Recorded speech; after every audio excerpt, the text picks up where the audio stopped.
Ngasigi nungairaba pungawari asigi mamingna Khoyumlaigi mamit huranba wari asibu ibirakpina Juju.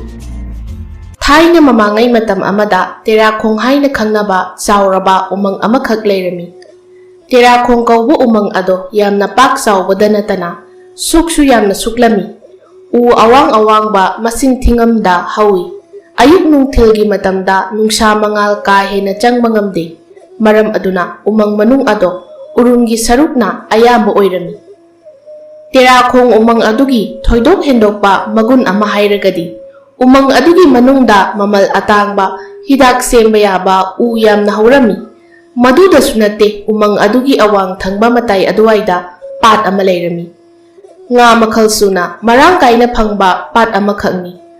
Pat adugi isingdusu taibang mapugi thaujal phanglaba isingni. Pat adugi ising adubu hek thaklabadi miyoi adu punsi nungsangna nada yektana leiba ngami hainei. Pat adugi makhadana mamal tanglaba sana lupa amadi nung makhal kaya suna phangi. Asumna hiram khudingda maikai khudingda taibang mapuna thaujal piraba umangni. Terakhong hairiba umang asi. Malem Prithribi asina yamna nauringai matam taibang miyoi bagi masing yamdringai matam adudagi hauna. Terakhong hairiba umang ado Khoyumlai singi leifam oirami. Mafam aduda leiba khwaidagi matik magun amadi sakti leiba Khoyumlai hairagadi Ibudau Hilanba hairiba asini. Ibudau Hilanba asi sayon yamna yami. Amukna achauba langza amagi sayon lauduna Terakhong umang adugi mathakta maningtamna pai. Amukna achauba nga amagi sayon lauduna Terakhong umang adugi pat aduda maningtamna sanai. Amukna achaubalin amagi sayon lauduna Terakhong umang adugi lainungda pothaduna lei. Ibudau Hilanbana khwaidagi hena saphumganba sayon hairagadi lingi sayon aduni. Tamthiraba chauraba asangba musinmuba lin amagi sayon lawi. Mamit aduna maibulgumna yamna ngali. Mamlaba nungsa mangal phangdraba Terakhong umang aduda Ibudau Hilanbagi mamit anitagi thorakpa maibul adugi mangalna paksan nangalami. Amamba adubu kokhalami. Asumna Terakhong umang aduda Ibudau Hilanbana maning makhatam na palami. Sahisa kharagi matungni taibang miyoiba kauba jiba ase tapna masing yam khalaklami. Maram aduna makhoi na hana punna khundaramba mafam aduda leiba chandraduna atopa mafamda saikhainaduna khundaba horakle. Terakhong umang adugi maning pangna asum chatlaga turel achauba amakhak cheli. Turel adugi wangmadana paklaba tampak amakhak lei. Leite manaba tampakni ising nungsit lambi thong yamna nungaigadaba mafamni. Hairiba tampak adugi maming Poinu tampak haina kaurami.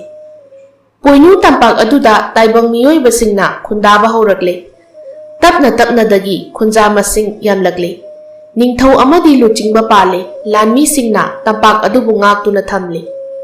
Poinu tampak aduda paliba ningthau adugi maming iningthau nong saba haina kaurami. Nong maginumit amadi iningthau nong sabagi sana konungda thabak tauba maiba ahal amakhak ningthau nong sabagi manakta laktuna asumna wafam amakhak haudoklami. Iningthau nanai aihak wafam amakhakta haudok jagido. Iningthau nong sabana hayo kari wafam oirabano. Mai bahal aduna iningthau Poinu tampak asigi turel wangmada uriba pakna chauraba Terakhong umang ase Ibudau Hilanbagi umangni. Onthok na matik magun leikraba Ibudau Hilanbani. Umang asida pat amakhak sulay. Hairiba pat adugi ising thaklabadi miyoi ado punsi sangna ana ayek yaudana hingba ngami haini. Maduda sunate iningthau pat adugi luraba loknungda mamal tanglaba sana lupa amadi makhal makha kayagi nung suphangi haido. Iningthau nong sabana ipu maiba adudi nang na haininglibase umang asida aikoi khundaduna leirasi hairibra. Maiba haladuna madumangni ningthau nanai aina haijaningba adubu taibang miyoiba aikoina irai laina umang aduda changluba ngamloi. Ibudau Hilanbagi yathang hana lauba tangai phade.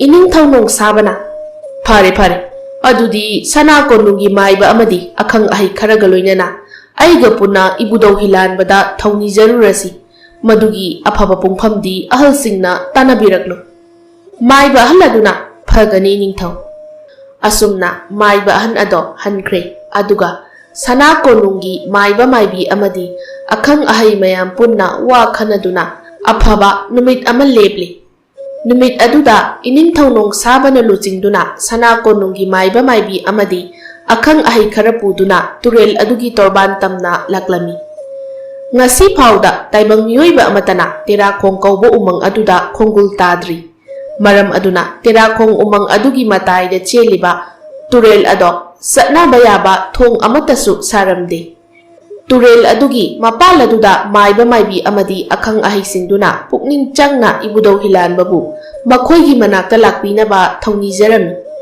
ꯑꯁꯨꯝꯅ ꯇꯥꯏꯕꯪ ꯃꯤꯑꯣꯏꯕꯁꯤꯡꯅ ꯊꯋꯥꯏ ꯍꯛꯆꯥꯡ ꯌꯥꯎꯅ ꯊꯧꯅꯤꯖꯔꯕꯗ ꯏꯕꯨꯙꯧ ꯍꯤꯂꯥꯟꯕ ꯃꯥꯁꯨ ꯄꯦꯟꯕꯤꯔꯝꯃꯤ꯫ ꯑꯁꯨꯝꯅ ꯏꯕꯨꯙꯧ ꯍꯤꯂꯥꯟꯕꯗꯣ ꯂꯤꯟꯒꯤ ꯁꯥꯌꯣꯟ ꯂꯧꯗꯨꯅ ꯇꯨꯔꯦꯜ ꯑꯗꯨꯒꯤ ꯇꯣꯔꯕꯥꯟꯗ ꯇꯥꯏꯕꯪ ꯃꯤꯑꯣꯏꯕꯁꯤꯡꯒꯤ ꯃꯅꯥꯛꯇ ꯂꯥꯛꯂꯝꯃꯤ꯫ ꯂꯤꯟ ꯑꯆꯧꯕ ꯑꯃ ꯃꯈꯣꯏꯒꯤ ꯃꯅꯥꯛꯇ ꯂꯥꯛꯄ ꯎꯔꯗꯨꯅ ꯏꯅꯤꯡꯊꯧ ꯅꯣꯡꯁꯥꯕ ꯌꯥꯎꯅ ꯃꯈꯣꯏ ꯃꯌꯥꯝꯗꯣ ꯈꯨꯔꯨꯞ ꯈꯨꯗꯛ ꯀꯨꯟꯗꯨꯅ ꯈꯨꯔꯨꯝꯖꯩ꯫ ꯏꯕꯨꯙꯧ ꯍꯤꯂꯥꯟꯕꯅ "ꯅꯈꯣꯏꯒꯤ ꯄꯨꯛꯆꯦꯜ ꯁꯦꯡꯕ ꯃꯇꯧꯗ ꯑꯩꯍꯥꯛ ꯄꯦꯜꯂꯤ꯫ ꯀꯔꯤꯅꯣ ꯅꯈꯣꯏꯒꯤ ꯑꯄꯥꯝꯕ ꯑꯩꯉꯣꯟꯗ ꯐꯣꯡꯗꯣꯛꯂꯨ"꯫ ꯏꯅꯤꯡꯊꯧ ꯅꯣꯡꯁꯥꯕꯅ "ꯏꯕꯨꯙꯧꯒꯤ ꯁꯥꯟꯅꯐꯝ ꯑꯣꯏꯔꯤꯕ ꯇꯨꯔꯦꯜ ꯑꯃꯗꯤ ꯇꯦꯔꯥꯈꯣꯡ ꯀꯧꯕ ꯎꯃꯪ ꯑꯁꯤꯗ ꯃꯤꯑꯣꯏꯕ ꯑꯩꯈꯣꯏꯒꯤꯁꯨ ꯁꯩꯗꯥꯡꯐꯝ ꯈꯔ ꯄꯤꯅꯕꯤꯌꯨꯗꯣ꯫ ꯏꯕꯨꯙꯧꯒꯤ ꯃꯥꯌꯣꯛꯇ ꯂꯦꯞꯆꯔꯣꯏ꯫ ꯏꯕꯨꯙꯧꯒꯤ ꯈꯨꯌꯥꯈꯥꯗ ꯄꯨꯟꯁꯤ ꯁꯥꯡꯅ ꯏꯪꯅ ꯇꯞꯅ ꯄꯥꯟꯕ ꯂꯝꯗꯝ ꯑꯃ ꯑꯣꯏꯖꯒꯦ"꯫ ꯏꯕꯨꯙꯧ ꯍꯤꯂꯥꯟꯕꯅ ꯑꯁꯨꯝꯅ ꯈꯨꯝꯂꯛꯏ꯫ "ꯑꯁꯨꯛ ꯀꯨꯏꯕ ꯃꯇꯝ ꯑꯁꯤ ꯍꯤꯂꯥꯟꯕ ꯑꯩꯍꯥꯛꯇꯅ ꯍꯥꯏꯅ ꯍꯨꯝꯅ ꯄꯥꯜꯂꯝꯕ ꯇꯦꯔꯥꯈꯣꯡ ꯎꯃꯪꯅꯤ꯫ ꯑꯗꯨꯕꯨ ꯍꯧꯖꯤꯛꯇꯤ ꯑꯩꯒꯤ ꯏꯁꯥꯏꯒꯣꯟ ꯑꯁꯤꯗ ꯇꯥꯏꯕꯪ ꯃꯤꯑꯣꯏꯕ ꯅꯈꯣꯏꯕꯨ ꯆꯪꯖꯐꯝ ꯄꯤꯕꯒꯤ ꯃꯇꯝ ꯌꯧꯔꯛꯂ ꯃꯥꯜꯂꯦ꯫ ꯑꯗꯨꯕꯨ ꯇꯥꯏꯕꯪ ꯃꯤꯑꯣꯏꯕ ꯅꯈꯣꯏꯒ ꯈꯣꯌꯨꯝꯂꯥꯏ ꯑꯩꯒꯗꯤ ꯇꯣꯠꯅ ꯇꯤꯟꯅꯗꯨꯅ ꯂꯩꯕ ꯌꯥꯗꯦ꯫ ꯃꯔꯝ ꯑꯗꯨꯅ ꯇꯦꯔꯥꯈꯣꯡ ꯀꯧꯕ ꯎꯃꯪ ꯑꯁꯤ ꯑꯩꯅ ꯁꯔꯨꯛ ꯑꯅꯤ ꯊꯣꯛꯅ ꯈꯥꯏꯗꯣꯛꯀꯅꯤ꯫ ꯁꯔꯨꯛ ꯑꯃꯅ ꯅꯈꯣꯏꯒꯤ ꯇꯥꯏꯕꯪ ꯂꯤꯂꯥ ꯁꯥꯟꯅꯐꯝ, ꯑꯗꯨꯒ ꯁꯔꯨꯛ ꯑꯃꯅ ꯑꯩꯒꯤ ꯌꯥꯇꯥꯐꯝꯅꯤ꯫ ꯁꯔꯨꯛ ꯑꯅꯤ ꯑꯁꯤꯒꯤ ꯂꯣꯟꯅꯕꯗ ꯑꯩꯅ ꯃꯩꯒꯤ ꯄꯜ ꯑꯃ ꯈꯥꯗꯨꯅ ꯊꯝꯒꯅꯤ꯫ ꯄꯜ ꯑꯁꯦ ꯇꯥꯏꯕꯪ ꯃꯤꯑꯣꯏꯕ ꯅꯈꯣꯏꯅ ꯀꯩꯗꯧꯅꯨꯡꯗ ꯂꯥꯟꯊꯣꯛꯀꯦ ꯈꯜꯂꯛꯀꯅꯨ꯫ ꯃꯗꯨ ꯈꯜꯂꯛꯂꯕꯗꯤ ꯅꯈꯣꯏ ꯄꯨꯝꯕ ꯆꯩꯕꯤ ꯆꯩꯊꯦꯡ ꯐꯪꯒꯅꯤ"꯫ ꯑꯁꯨꯝꯅ ꯍꯥꯏꯔꯝꯂꯒ ꯏꯕꯨꯙꯧ ꯍꯤꯂꯥꯟꯕꯒꯤ ꯂꯤꯟꯒꯤ ꯁꯥꯌꯣꯟ ꯑꯗꯣ ꯏꯁꯤꯡꯗ ꯂꯨꯞꯇꯨꯅ ꯃꯥꯡꯈꯤꯔꯝꯃꯤ꯫ ꯏꯕꯨꯙꯧ ꯍꯤꯂꯥꯟꯕꯅ ꯃꯈꯣꯏꯗ ꯑꯌꯥꯕ ꯄꯤꯔꯛꯂꯕꯗ ꯏꯅꯤꯡꯊꯧ ꯅꯣꯡꯁꯥꯕ ꯑꯃꯗꯤ ꯃꯥꯒ ꯂꯥꯛꯃꯤꯟꯅꯕ ꯃꯌꯥꯝꯗꯣ ꯄꯨꯟꯅ ꯍꯔꯥꯎꯕ ꯐꯣꯡꯗꯣꯛꯂꯝꯃꯤ꯫ ꯃꯥꯏꯕ ꯑꯍꯜ ꯑꯗꯨꯅ "ꯏꯅꯤꯡꯊꯧ, ꯍꯧꯖꯤꯛꯇꯤ ꯏꯕꯨꯙꯧ ꯍꯤꯂꯥꯟꯕꯅ ꯑꯌꯥꯕ ꯄꯤꯔꯕꯅꯤꯅ ꯑꯩꯈꯣꯏ ꯈꯔ ꯊꯨꯅ ꯃꯐꯝ ꯑꯁꯤꯗ ꯈꯨꯟꯗꯥ ꯂꯩꯇꯥꯗꯨꯅ ꯂꯩꯅꯕ ꯍꯧꯔꯁꯤ"꯫ ꯅꯤꯡꯊꯧ ꯅꯣꯡꯁꯥꯕꯅ "ꯃꯗꯨꯅ ꯐꯔꯗ꯭ꯔꯥ? ꯍꯣꯏꯗ, ꯑꯐꯕ ꯊꯕꯛꯇꯤ ꯊꯤꯟꯊꯕ ꯀꯥꯟꯅꯗꯦ꯫ ꯃꯇꯝ ꯂꯩꯔꯤꯉꯩ ꯐꯠꯇ ꯍꯧꯔꯁꯤ"꯫ ꯃꯥꯏꯕ ꯑꯍꯜ ꯑꯗꯨꯅ "ꯍꯣꯏ ꯏꯅꯤꯡꯊꯧ"꯫ ꯑꯁꯨꯝꯅ ꯏꯅꯤꯡꯊꯧ ꯅꯣꯡꯁꯥꯕꯒꯤ ꯍꯥꯛꯇꯛꯇ ꯄꯣꯏꯅꯨ ꯇꯝꯄꯥꯛ ꯑꯃꯗꯤ ꯇꯦꯔꯥꯈꯣꯡ ꯎꯃꯪ ꯑꯗꯨ ꯐꯥꯎꯅꯕ ꯌꯥꯅꯕ ꯍꯥꯏꯗꯨꯅ ꯇꯨꯔꯦꯜ ꯑꯗꯨꯗ ꯑꯆꯧꯕ ꯊꯣꯡ ꯑꯃ ꯁꯥꯔꯝꯃꯤ꯫ ꯍꯥꯏꯕ ꯏꯟꯕ ꯅꯤꯡꯊꯧ ꯅꯣꯡꯁꯥꯕꯅꯤ ꯏꯕꯨꯙꯧ ꯍꯤꯂꯥꯟꯕꯅ ꯄꯤꯔꯛꯄ ꯌꯥꯊꯪ ꯃꯇꯨꯡ ꯏꯟꯅ ꯃꯩꯒꯤ ꯄꯜ ꯑꯗꯨꯒꯤ ꯃꯅꯥꯛꯇ ꯃꯈꯣꯏ ꯅꯣꯡꯃꯇ ꯐꯥꯎꯕ ꯆꯪꯁꯤꯜꯂꯝꯗꯦ꯫ ꯃꯇꯝ ꯈꯔꯒꯤ ꯃꯇꯨꯡ ꯊꯣꯡ ꯑꯗꯣ ꯁꯥꯕ ꯂꯣꯏꯔꯦ꯫ ꯑꯗꯨꯒ ꯄꯣꯏꯅꯨ ꯇꯝꯄꯥꯛꯇ ꯈꯨꯟꯗꯥꯔꯝꯕ ꯃꯤꯑꯣꯏꯁꯤꯡꯗꯣ ꯏꯅꯤꯡꯊꯧ ꯅꯣꯡꯁꯥꯕꯒꯤ ꯌꯥꯊꯪ ꯃꯇꯨꯡ ꯏꯟꯅ ꯇꯦꯔꯥꯈꯣꯡ ꯎꯃꯪ ꯑꯗꯨꯗ ꯑꯣꯏꯅ ꯌꯨꯝ ꯍꯣꯡꯗꯨꯅ ꯂꯩꯈ꯭ꯔꯦ꯫ ꯏꯅꯤꯡꯊꯧ ꯅꯣꯡꯁꯥꯕꯒꯤ ꯁꯅꯥ ꯀꯣꯅꯨꯡ ꯇꯦꯔꯥꯈꯣꯡ ꯎꯃꯪ ꯑꯗꯨꯗ ꯅꯧꯅ ꯁꯥꯔꯤ꯫ ꯄꯨꯝꯅꯃꯛ ꯑꯁꯤꯒꯤ ꯃꯊꯛꯇ ꯎꯃꯪ ꯑꯗꯨꯗ ꯈꯨꯟꯗꯥꯔꯤꯕ ꯏꯃꯨꯡ ꯈꯨꯗꯤꯡ ꯁꯅꯥ ꯀꯣꯅꯨꯡ ꯌꯥꯎꯅ ꯌꯨꯝ ꯌꯨꯝ ꯈꯨꯗꯤꯡꯗ ꯏꯕꯨꯙꯧ ꯍꯤꯂꯥꯟꯕꯕꯨ ꯂꯥꯠꯆꯔꯝꯃꯤ ꯑꯃꯗꯤ ꯅꯨꯡꯇꯤ ꯅꯨꯃꯤꯠ ꯈꯨꯗꯤꯡꯒꯤ ꯊꯧꯅꯤꯖꯔꯝꯃꯤ꯫ ꯑꯁꯨꯝ ꯇꯧꯅ ꯇꯦꯔꯥꯈꯣꯡ ꯎꯃꯪ ꯑꯗꯨꯗ ꯂꯩꯔꯤꯕ ꯃꯤꯑꯣꯏꯁꯤꯡ ꯑꯃꯗꯤ ꯏꯕꯨꯙꯧ ꯍꯤꯂꯥꯟꯕꯒꯤ ꯃꯔꯛꯇ ꯑꯆꯦꯠꯄ ꯃꯔꯤ ꯑꯃ ꯊꯝꯕ ꯍꯧꯔꯛꯈꯤ꯫ ꯆꯍꯤ ꯆꯥ ꯀꯌꯥ ꯍꯧꯖꯤꯟꯈ꯭ꯔꯦ꯫ ꯍꯧꯖꯤꯛꯇꯤ ꯇꯦꯔꯥꯈꯣꯡ ꯎꯃꯪ ꯑꯗꯨꯒꯤ ꯇꯥꯏꯕꯪ ꯃꯤꯑꯣꯏꯕꯅ ꯈꯨꯟꯗꯥꯔꯤꯕ ꯁꯔꯨꯛ ꯑꯗꯣ ꯏꯅꯤꯡꯊꯧ ꯀꯤꯌꯥꯝꯕ ꯀꯧꯕ ꯅꯤꯡꯊꯧ ꯑꯃꯅ ꯄꯥꯜꯂꯝꯃꯤ꯫ ꯊꯥꯏꯅ ꯏꯅꯤꯡꯊꯧ ꯅꯣꯡꯁꯥꯕꯒꯤ ꯁꯅꯥ ꯍꯥꯛꯇꯛꯇꯒꯤ ꯆꯠꯅꯔꯛꯄ ꯊꯧꯔꯝ ꯈꯨꯗꯤꯡ ꯏꯅꯤꯡꯊꯧ ꯀꯤꯌꯥꯝꯕꯅꯁꯨ ꯈꯨꯟꯖꯥꯁꯤꯡꯗ ꯉꯥꯛꯇꯨꯅ ꯆꯠꯍꯜꯂꯝꯃꯤ꯫ ꯑꯗꯨꯕꯨ ꯇꯥꯏꯕꯪ ꯃꯤꯑꯣꯏꯕ ꯃꯁꯤꯡ ꯑꯁꯨꯝ ꯌꯥꯝꯈꯠꯂꯛꯄꯒꯤ ꯃꯇꯨꯡ ꯏꯟꯅ ꯄꯣꯏꯅꯨ ꯇꯝꯄꯥꯛ ꯑꯗꯨꯗꯁꯨ ꯃꯤ ꯇꯥꯕ ꯍꯧꯔꯛꯂꯝꯃꯤ꯫ ꯑꯇꯩ ꯑꯇꯣꯞꯄ ꯊꯪꯅꯕ ꯂꯩꯕꯥꯛꯁꯤꯡꯅꯁꯨ ꯇꯦꯔꯥꯈꯣꯡ ꯎꯃꯪ ꯑꯗꯨꯒꯤ ꯑꯀꯣꯏꯕꯗ ꯆꯦꯜꯂꯤꯕ ꯇꯨꯔꯦꯜ ꯑꯗꯨꯗ ꯁꯅꯥ ꯂꯨꯄꯥ ꯑꯃꯗꯤ ꯑꯇꯩ ꯃꯃꯜ ꯑꯇꯥꯡꯕ ꯅꯨꯡ ꯀꯌా ꯐꯪꯏ ꯈꯪꯕꯅ ꯃꯔꯝ ꯑꯣꯏꯔꯒ ꯇꯦꯔꯥꯈꯣꯡ ꯎꯃꯪ ꯑꯗꯨꯒꯤ ꯇꯥꯏꯕꯪ ꯃꯤꯑꯣꯏꯕ ꯈꯨꯟꯗꯥꯔꯤꯕ ꯁꯔꯨꯛ ꯑꯗꯣ ꯑꯇꯣꯞꯄ ꯃꯤꯑꯣꯏ ꯀꯥꯡꯂꯨꯞꯁꯤꯡꯅ ꯇꯣꯏꯅ ꯂꯥꯟꯗꯥꯔꯛꯂꯝꯃꯤ꯫ Asumna mikup kangdaba makhai landarakpa aduna maram oiraga Terakhong umang aduda khundariba miyoisingdo awaba yamna nanglami. Langi zaitheng ama loidringai atopa lan amamuk tawsilai. Lanmi masingsu asum hantaraklami. Amadi khunjasingdusu lan yawba satpada lanphamda thawai thakibana ayambani. Asumna itattattana tawrabanina hauzikti umang aduda leiba khunjasingdo iningthau kiyambagi manakta laktuna wafam ama khanarami. Khunja ahal amana Iningthau hauzikti aikhoigi umang ase yenglu ba maikaida phibam yamna soksili. Iningthau su wari khunja aikhoi mayam su wari. Masibu aikhoi kari tawraga kokhangani haibado amukta tanabi. Iningthau kiyamana aisu khalibani aigi phamnaibasing amadi sana konungi ahal singa punna phaminaduna wari sari. Makhoisu kari tawgani khanpham khangdre. Khunja ahaladuna Iningthaugi tawbimal khunja aikhoi singna khangdabadi nati. Adubu iningthauna yaragadi iningthauna amukta sana konungi maiba maibi singa hiram asigi matangda khanabi makhoina tawba ngamba thabaksu soidana leiramgani. Iningthau kiyamana nakhoina haiba chumi ai wakal adudi hana khalaudre. Ngasimak ai sana konungi maiba maibi singa wafam asigi matangda khanaraba matung Kari karam tawsige hairaklage. Asumna iningthau kiyambana hairaklabada khunjasingdo mayumda amuk hanakirami. Iningthau kiyambanasu magi sana konungda leiriba maiba maibising kauduna hiram adugi matangda wa kaya khanarami. Phajana kupna khanaraba matung khwaidagi ahal oiraba maiba thonglenna asumna phongdoklami. Iningthau kiyamba amadi phamnaiba singi mamangda Aikhoi hauzik upai amakhakta ngairi. Terakhong umang asibu konbiriba ibudau hilanbada thamoi sengna changjaduna aikhoigi umang ase kanbiu haijarasi. Mahak khaktana aikhoi pumnamaki thawai kanbiba ngamlani. Hayeng ase numit yamna phai. Aduna hayengmak ibudau hilanbabu thawni janaba aikhoina thawranglasi. Asumna maiba thonglengi yathang matung inna sana konungi ibudau hilanbagi laisangda Ibudau hilanbabu thawni tawjarami. Thawni tawba adugi saruk ama oina maibi laimang phammi. Maduda ibudau hilanbana asumna paujelaklami. Taibang miyoiba nakhoisingna awa maisa langliba ado ngasidi nabudau aina kokhallage lepli. Umang asina matik mayai amadi magul leiba mafam ama oirubana yeknabasingi kalaknafam oiki. Yeknabasinga mayoknanaba hotnabada nakhoisu awaba oiri. Hauzikti nakhoigi awaba aina kokhallagani. Khunjasingi maraktagi nupa haiba nupa khudingmak sana konungi lami oina thawpuro. Nupi angangsingna sana konungbu ngakselu. Aigi maibul hauraba mitnama ama sana konungi aigi laisang manung asigi phambal makhada leibani. Hairiba maibul hauraba mitnama ado lami khudingna mitkuptana mikup manga yenglabadi hairiba lami ado ibudau hilanba aigi sakti chengani. Adubu aina nakhoigi mateng pangliba asigi mamal amadi piyu. Mamal oina aigi maibul hauraba mit ado seksina thamu. Madu natrabadi nakhoigi mathakta ahenba chaibi chaitheng phangani. Asumna ibudau hilanbana maibi amagi khuthangda paujelaklami. Paujel adu tarabada khudak aduda iningthau kiyambana khunjasingda paujel ama pirami. Aigi nungsijaraba khunjasing nakhoi pumba ngasidagi aigi sana konung manungda lan loidri phawba leirasi. Nupasingna lanmigi sinpham loina paigadabani. Khudak asida sana konung manungda leiba ibudau hilanbagi laisangda lanmi ama oibagi yaiphathawni tawjagani. Aduga nupisingna sana konung manungda sana konung senaduna leigadabani. Iningthau kiyambagi yathang phanglabada khunjasingdo chawraba sana konung manungda loina laklami. Lan chatkadaba nupasingduna ibudau hilanbagi laisangda laktuna maibul hauraba ibudau hilanbagi mamit aduda mamit kuptana mikup manga yenglami. Madu hek yengbadagi lami khuding ibudau hilanbagi sakti chelaki. Asumna lanmi singduna yeknabaga lanbanabada makhoi irai laina lan adubu mai paklami. Yeknabasing tumna hatpa ngamlami. Terakhong umang adugi lanmi khudingmak hauzikti yeknabasingna kinaba lanmi haibado oikre.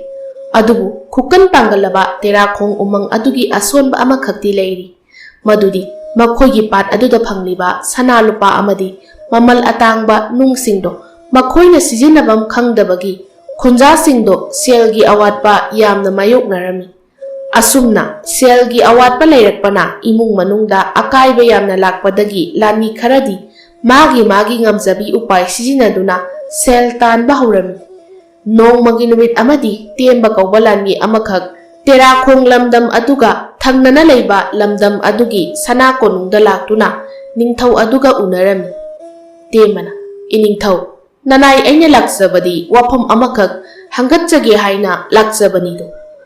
ꯅꯤꯡꯊꯧ ꯑꯗꯨꯅ, "ꯇꯦꯔꯥꯈꯣꯡ ꯎꯃꯪꯗꯒꯤ ꯂꯥꯛꯄ ꯊꯧꯅꯥ ꯂꯩꯕ ꯂꯥꯟꯃꯤ, ꯅꯪꯕꯨ ꯑꯩꯉꯣꯟꯗ ꯀꯔꯤ ꯐꯣꯡꯗꯣꯛꯅꯤꯡꯕꯒꯦ?" ꯇꯦꯝꯕꯅ, "ꯏꯅꯤꯡꯊꯧ, ꯅꯅꯥꯏ ꯑꯩꯍꯥꯛꯁꯦ ꯏꯕꯨꯙꯧ ꯍꯤꯂꯥꯟꯕꯒꯤ ꯁꯛꯇꯤ ꯐꯪꯂꯕ ꯂꯥꯟꯃꯤ ꯑꯃꯅꯤ꯫ ꯑꯗꯨꯕꯨ ꯈꯨꯠꯇ ꯁꯦꯜ ꯄꯥꯏꯗꯕꯅ ꯃꯔꯝ ꯑꯣꯏꯔꯒ ꯏꯕꯨꯙꯧ ꯍꯤꯂꯥꯟꯕꯒꯤ ꯁꯛꯇꯤ ꯑꯗꯨꯅ ꯑꯩꯉꯣꯟꯗ ꯀꯥꯟꯅꯐꯝ ꯈꯪꯗ꯭ꯔꯦ꯫ ꯁꯛꯇꯤ ꯑꯁꯤꯅꯗꯤ ꯑꯩꯈꯣꯏꯒꯤ ꯄꯨꯛ ꯊꯥꯛꯄꯤꯕ ꯅꯠꯇꯦꯗꯣ꯫ ꯑꯗꯨꯅ ꯏꯅꯤꯡꯊꯧꯗꯁꯨ ꯑꯩꯉꯣꯟꯗꯁꯨ ꯀꯥꯟꯅꯕ ꯋꯥꯐꯝ ꯑꯃ ꯍꯧꯗꯣꯛꯆꯅꯤꯡꯏ." ꯅꯤꯡꯊꯧ ꯑꯗꯨꯅ, "ꯆꯤꯡꯅꯕ ꯂꯩꯇ ꯍꯥꯏꯌꯨ, ꯅꯪꯒꯤ ꯀꯔꯤ ꯋꯥꯅꯣ? ꯇꯦꯔꯥꯈꯣꯡ ꯎꯃꯪꯒꯤ ꯂꯥꯟꯃꯤ ꯑꯩꯈꯣꯏꯅ ꯏꯕꯨꯙꯧ ꯍꯤꯂꯥꯟꯕꯒꯤ ꯁꯛꯇꯤ ꯐꯪꯂꯤꯕ ꯑꯁꯦ ꯏꯕꯨꯙꯧ ꯍꯤꯂꯥꯟꯕꯒꯤ ꯃꯩꯕꯨꯜ ꯍꯧꯔꯕ ꯃꯤꯠ ꯅꯥꯝꯃ ꯑꯗꯨꯗ ꯃꯤꯀꯨꯞ ꯃꯉꯥ ꯃꯤꯠ ꯀꯨꯞꯇꯅ ꯌꯦꯡꯕꯒꯤꯅꯤ꯫ ꯃꯩꯕꯨꯜ ꯍꯧꯔꯕ ꯃꯤꯠ ꯑꯗꯣ ꯇꯦꯔꯥꯈꯣꯡ ꯎꯃꯪꯒꯤ ꯁꯅꯥ ꯀꯣꯅꯨꯡꯗ ꯁꯥꯔꯤꯕ ꯏꯕꯨꯙꯧ ꯍꯤꯂꯥꯟꯕꯒꯤ ꯂꯥꯏꯁꯪꯗ ꯂꯩ꯫ ꯑꯗꯨꯅ ꯏꯅꯤꯡꯊꯧꯒꯤ ꯂꯥꯟꯃꯤꯁꯤꯡꯁꯨ ꯏꯕꯨꯙꯧ ꯍꯤꯂꯥꯟꯕꯒꯤ ꯁꯛꯇꯤ ꯐꯪꯅꯕ ꯂꯥꯟꯃꯤꯁꯤꯡꯗꯨꯕꯨ ꯃꯩꯕꯨꯜ ꯍꯧꯔꯕ ꯃꯤꯠ ꯅꯥꯝꯃ ꯑꯗꯨꯗ ꯌꯦꯡꯍꯜꯂꯨ꯫ ꯑꯩꯅ ꯃꯤꯠ ꯅꯥꯝꯃ ꯑꯗꯣ ꯍꯨꯔꯥꯟꯗꯨꯅ ꯏꯅꯤꯡꯊꯧꯗ ꯁꯤꯟꯅꯒꯦ꯫ ꯃꯗꯨꯒꯤ ꯃꯃꯜ ꯑꯣꯏꯅ ꯏꯅꯤꯡꯊꯧꯅ ꯑꯩꯉꯣꯟꯗ ꯁꯦꯜ ꯈꯧꯖꯥꯎ ꯄꯤꯕꯤꯌꯨ."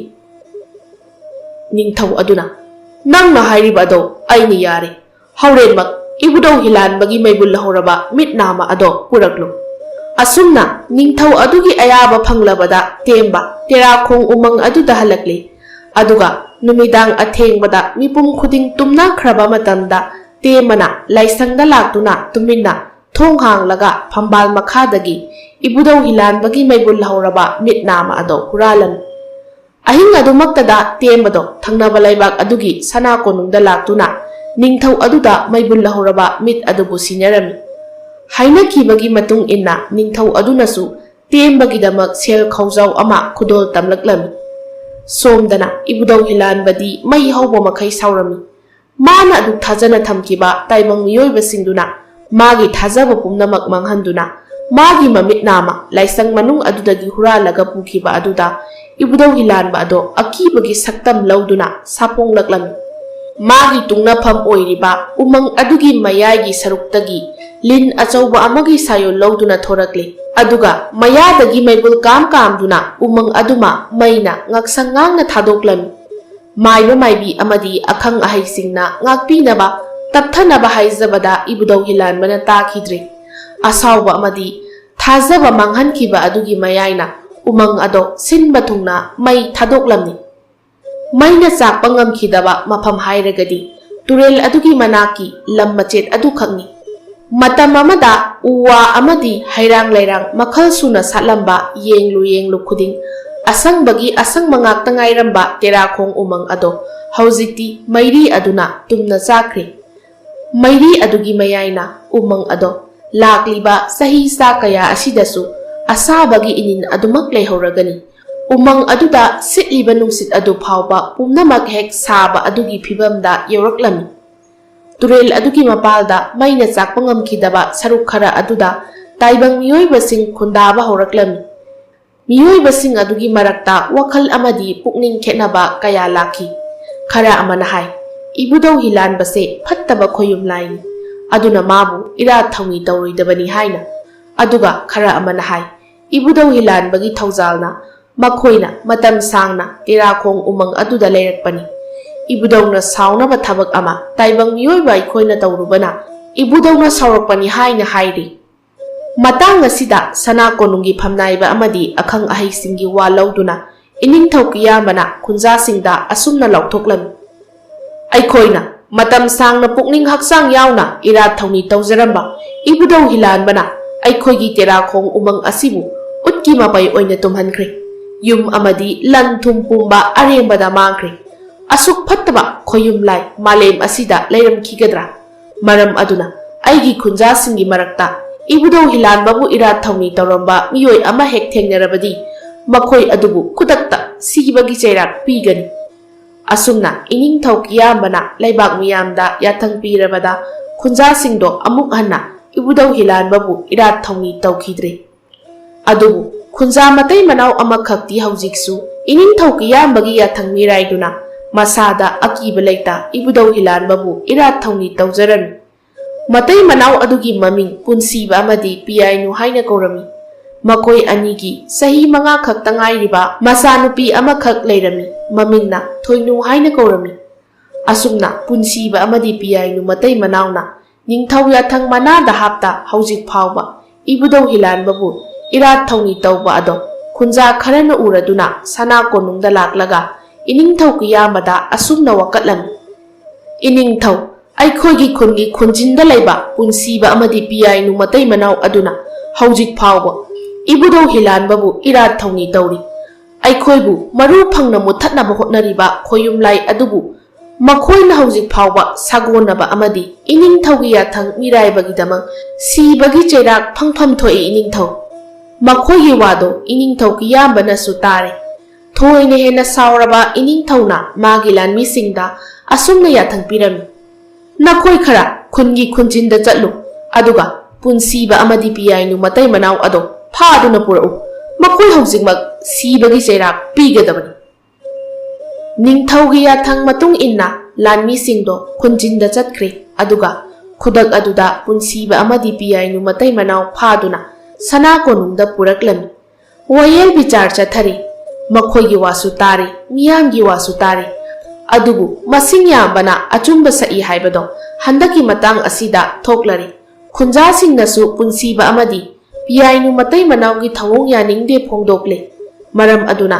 iningthau yauna sana konungi phamnaibasingna makhoi anibu sibagi cheirak pirani mama mapa animak laikhidraba matung angang oiribi thoinudo matomta leirami magi imungna ibudau hilanbabu irat thauni tawrami haibagi maral aduna karisu khangjadribi thoinu phawba khunjasingna nungsiramde tathi tawoina tawbirami khul adugi kaithelda mayamdagi sana thaknaba khara koini niduna nongmagi chara oirami adubu phatraba miyoi kharanadi makhoigi asawba ado thoinuda tainaduna thoinubu yamna thina phubirami aduga mayumda puraktuna thabak awa awaba kharasu suhalami thoinuna sahi nipal hairakpa duwaini nongmadi mana khungi chidai amada phamduna leiringai maunaha amana mabu urami mau adugi maming thaba haina korami thabana ibema nangbu kanano athengba hinga sida mafam asida natom ta phamlibasibu karigino thoinuna aigidi yum leite ima pabung amata leite punsiba amadi piyainu machani haiduna mayamna ibu hekta phubi adugine ai kidana sida lotlambane thabana haima nangse punsiba amadi piyainu macha oireko nangdi ahing kadaida leiriba thoinuna aigidi lekpham leite nongmagina kaithel manungda lotle nongmana turen mapada lotle nongmana yum marakta tumina changduna lotle thabana icha gumbi nangina tawse yeng mangamdreda ko aidi masa mawa kaina khrabi aina nangbu isa sakna yokla u haina laibakta tamkhrabore imagi bema lao ngasidagi imaga punna aigi yumda leirasi nangi damak nama ayama ichaw chawna leiribasidi asumna numit adudagi hauna thaba kaubi masa mawa kaina khrabi nukhrabi aduna magi mayumda thoinubu pusinduna leiminarami amadi macha sakna yoklami thaba sel yamna thoktrabasu magi leijaba khara aduna thoinu makhoi ani ingna nungaina hinglami thabana thoinubu aduki matik nungsijai amadi yamna luna chana tawbirami aduga thoinunasu thababu mabu hek pokpiba mamani haina khalami asumna sum haukibana haujikti thoinu leisabi pungkak chawrakle masana maromdom sel tan mangambagi sahi matang du yaurakle matang aduda makhoi anina leiriba mafam aduwaido lambi thong natai chadabagi awaba yamna mayoknarami. Thoinuna ima ꯑꯩꯈꯣꯏꯒꯤ ꯌꯨꯝꯁꯦ ꯃꯐꯝ ꯑꯃꯗ ꯍꯣꯡꯅꯕ ꯇꯧꯁꯤ. ꯂꯝꯕꯤ ꯊꯣꯡ ꯆꯠꯊꯣꯛ ꯆꯠꯁꯤꯟ ꯌꯥꯝꯅ ꯅꯨꯡꯉꯥꯏꯇꯦ. ꯑꯩ ꯍꯧꯖꯤꯛꯇꯤ ꯆꯥꯎꯔꯕꯅꯤꯅ ꯁꯦꯜ ꯇꯥꯟꯕꯁꯨ ꯉꯝꯂꯅꯤ. ꯍꯌꯦꯡꯗꯒꯤ ꯑꯩꯅ ꯇꯧꯕ ꯌꯥꯕ ꯀꯔꯤ ꯊꯕꯛ ꯂꯩ ꯊꯤꯕ ꯆꯠꯀꯦꯀꯣ ꯏꯃꯥ. ꯊꯕꯥꯅ ꯏꯆꯥꯕꯨ ꯊꯕꯛ ꯇꯧꯕ ꯍꯩꯒꯗ꯭ꯔꯥꯅꯦ? ꯀꯩꯒꯤ ꯍꯩꯔꯣꯏꯗꯣꯏꯅꯣ ꯏꯃꯥ? ꯇꯝꯃꯒ ꯂꯣꯏꯅ ꯍꯩꯒꯗꯕꯅꯤ. ꯑꯩꯅ ꯇꯥꯜꯂꯛꯄ ꯁꯦꯜ ꯑꯗꯨꯅ ꯑꯩꯈꯣꯏ ꯑꯅꯤ ꯑꯇꯣꯞꯄ ꯃꯐꯝ ꯑꯃꯗ ꯌꯨꯝ ꯁꯥꯗꯨꯅ ꯂꯩꯁꯤ ꯏꯃꯥ. ꯊꯕꯥꯅ ꯕꯦꯃꯥ 이마디 방gal solе. aduna hojikti isana phani haibado imasu adum yarage. Asumna ayopi mamadagi yathang phanglabada thoinudo mana aphang bathabak suba horaklami. Nupa dawna tawi thoinu maram aduna thabak awaba subada masada awaba pokte. Thoinudo asum tawna matam kharadi thabakta chilhau thidana loina surami. Sel matik chana leire hairaba matam aduda Makoi anidu hana leiramba mafam adu thadoklaga atopa mafam amada oina laklami. Anauba mafam adudi hana mi khara taba mafam amakhakni. Thaba amadi thoinu mama machana mafam aduda yum sanaba thaurang lingai mioi kharana thoraktuna asumna hairami. Masigi punsibaga piyainugagi machanupi thoinu asisu phattaba lai budau hilanbabu irat thongni tawrangani. Ibudau hilanbaga mari leinaba mi amata aikhoi swaida leiba yaro.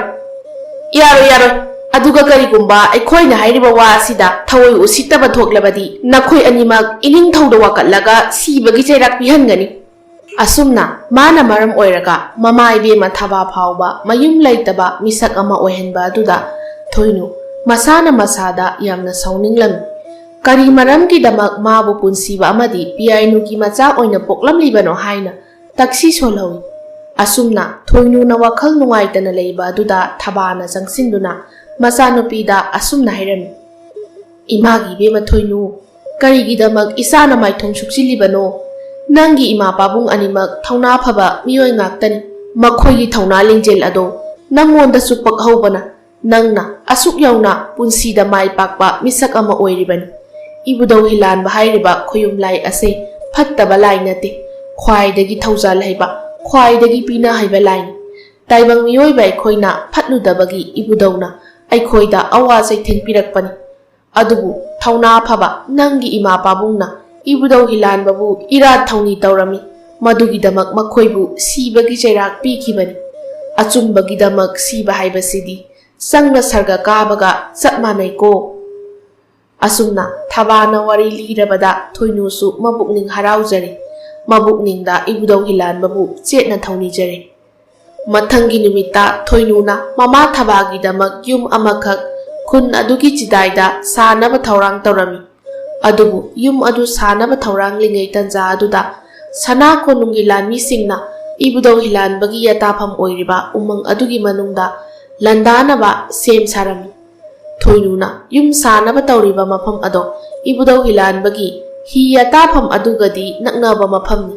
Asumna sana konungi lanmi singduna landarakpada thoinu khoina leiriba mafam adusu lanmi singna amang ata thokhalami. Thoina hena saurabi thoinuna mamit khana lanmi singduda yenglami.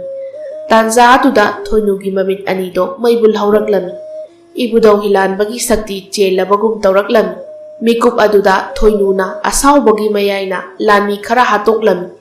Mafam adudagi thawai hinghaunaba chelakkiba lanmi kharana sana konungda laktuna iningthau kiyamada asumna tamlami.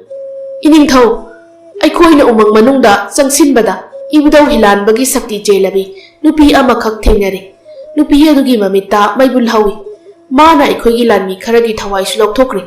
Athuba matamda iningthauna nupi adubu phaduna mayam mangda mangak kaktuna hatpi. Iningthau kiyamana ai pau kumba tare. Nakhoi khara hojikmak mafam aduda chatuna nupi adubu pharakadabani. Leibak miyam mangda maraugi matung inna chairak pigi. Lanmi khara lakle thoinuna yum sariba adomda somdana thoinudi lotkre. Iningthauna mabu phakhrani khalladuna thoinu lotkrabanina mafam aduda leirambi solabi thababu phaduna sana konungda puraklani. Lanmi amana iningthau nupi adu aikhoina pujarakle khudak asida mabu hatlasi. Ningthau aduna nupi Nang sinasana, ibudong hilan bagi sakti jeli hai base. Nasana yazare ko.